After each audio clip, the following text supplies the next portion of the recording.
KSW. We've got a job shadow. Yes, we do. A high school young man who's trying to figure out what he wants to do with his life, and for some reason he came in here. I know, it's just a bad idea. It's Erik. How's it going, guys? How you doing, man? Welcome to the show. And Erik, of course, we thought we'd take you through the process because he's got a lot of questions, being a job shadow, and you know me, wisdom abounds. Yes. You know that, Steve. So. And Top Shelf has lots of wisdom. Yeah, feel free to weigh PG. in, Cappy. Keep it PG though, Toppy. Well, I just got a few. First off, how did you know you wanted to get into radio? That is a really good question. I actually didn't know I wanted to get into radio. I thought I wanted to be a cartoonist, but then you have to be able to draw. I found that I took my portfolio to a couple of colleges, and they were like, dude, really? Are you sure? Because you can't draw. So I was undeclared when I was in college my first year, and just walked by a college radio station, and I thought, whoa, these guys look like they're having a good time. Went in, and that's kind of when I realized this is how, rather than draw, I can actually express my humor through the airwaves. And I did talk a lot, so it seemed like a good fit. So just something you kind of fell into then? Definitely, and I didn't fall into it right away. I actually took a couple of years where people told me not to do it, and so I said, okay, everybody says it's a bad business. People in the business were saying it's a bad business. But thanks to my wife and a good friend of hers who was also who's a writer, they were like, dude, seriously, people tell you that because they don't have the stamina to stay in this business. Just stick with it. You will eventually get there. So I went back a couple of years after, and here I am today working with Steve. Lucky man, huh? And Cappy. But yeah, I fell into it kinda, and then persistence is what kept me in it. Or stupidity, one of the two. So, how much of this is a skill set you're kind of naturally born with, or how much of it can you learn? Yeah, you can learn a lot because there's many different types of guys in my business. I'm a natural talker and a natural conflict guy, so it seems to suit me well. But if you are clerical or if you're very artistic and creative, you can then orchestrate a show where you might be the guy who doesn't say a lot, but you hire people around you who are, like me. So it really depends. You may have a skill set that's artistic, and that can definitely fuel radio or any of the arts, just knowing where you fit within that process, whether you're behind the scenes, whether you're the orchestrator, whether you're the talent. That's something you learn about yourself. Really, if you're artistic is the key. Like, are you creative in any way? It will help to know. If you're not very creative as far as words or conversation or whatever, then maybe this isn't the business, but otherwise. Okay, so going off that, how much of the success of the show is based on the chemistry of the guys around you? Oh, geez. Okay, how much? Yeah, that's a very good question. Yeah. That's the best job shadow question ever. Seriously, we had interns that haven't asked questions like that. I'm with you. That's really cool. But to answer your question, chemistry is really a big part of it. You see television shows, you see movies. The ones that fail don't have chemistry. The ones that succeed do. And that's what I learned from watching shows like Seinfeld, watching Star Trek, my favorite show. There was a great chemistry with Kirk, Spock, and McCoy that somehow just was not duplicated very well in some of the Star Trek spin-offs. You can just see how chemistry is so important. 1 minute. So I would say it's very important. Probably between 50 and 70% of the success of a show is chemistry. And then the other 30% is talent and hard work and stuff like that. Yeah, tangibles, geez. But then again, we got the support team, and that's chemistry too. I would say Dave and Ryan and all that. Yeah, I would imagine. Chemistry could be up. We could bump that up to 90. Because chemistry will lead to other great things. Yeah. I mean, people will help you out because you have a good rapport with them. I'm going to say 90%, Steve, because talent falls under chemistry. You can't have chemistry if you don't have talent. So when you say talent, it does fall under the chemistry umbrella. What's your favorite part of the job? Like, what kind of perks do you get?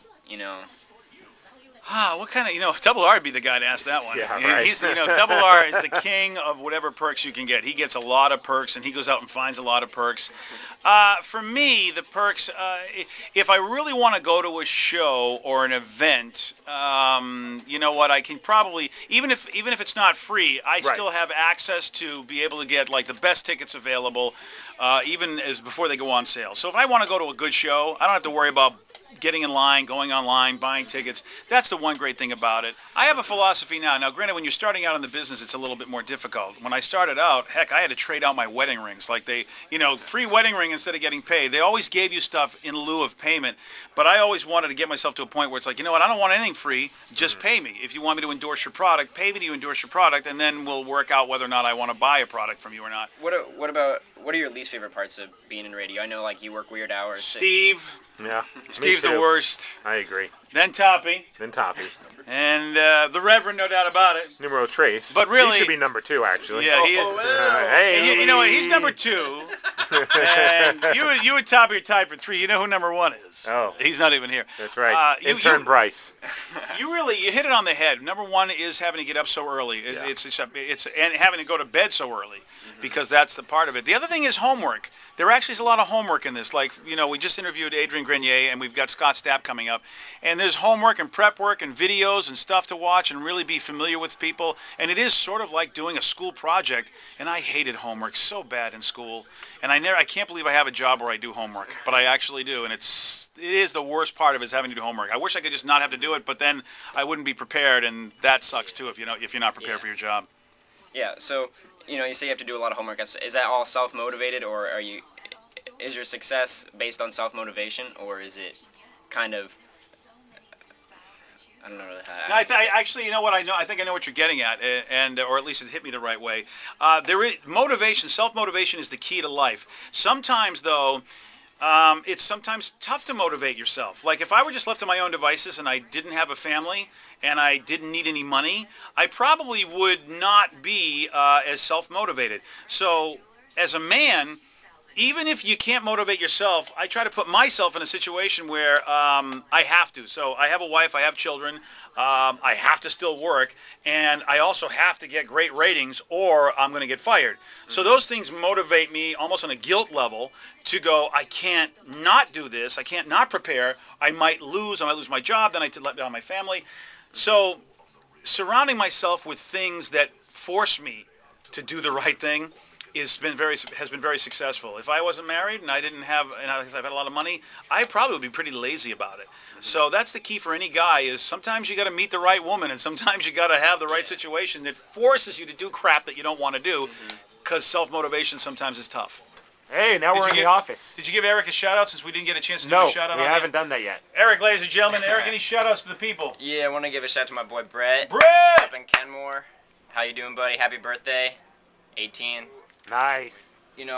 Nowadays, everybody's always talking about the economy, kind of complaining about it. In radio, obviously the advertisers, if they're not selling as much, they can't advertise as much. But other than that, is there any way that, or how heavily is radio, or is the economy dependent on radio? How heavily is the economy dependent on radio? That's a good question. I think during bad economies, or just times when life is bad, radio is a great companion to the people who listen. We're free entertainment, and if we can put a smile on somebody's face or help somebody get through their day, especially when their own economic issues are giving them a hard time, I think radio is very important, because there are times when you're driving to work or driving around, or you can't watch something, so you have to listen, and we try to really bring some pleasure to people's lives. Now, on the other side, where the advertisers who do support our show, therefore we can make it free, for them, it's interesting. Successful people will tell you that when things are going bad, that's not when you stop advertising, because you still need to let people know you're in business. You still let people know, look, we have this product. And there are smart advertisers that continue to do that. Radio is a great place to advertise. It's probably one of the best places of all the medium, including all the media out there, including the internet. Radio reaches like 93% of people use radio every week, which is a ridiculous statistic. Newspapers are down under 25%. Which is amazing to me, because newspapers still charge ridiculous amounts of money for their advertising, yet, the difference of people using them compared to radio are nuts. And radio, our advertising is cheaper.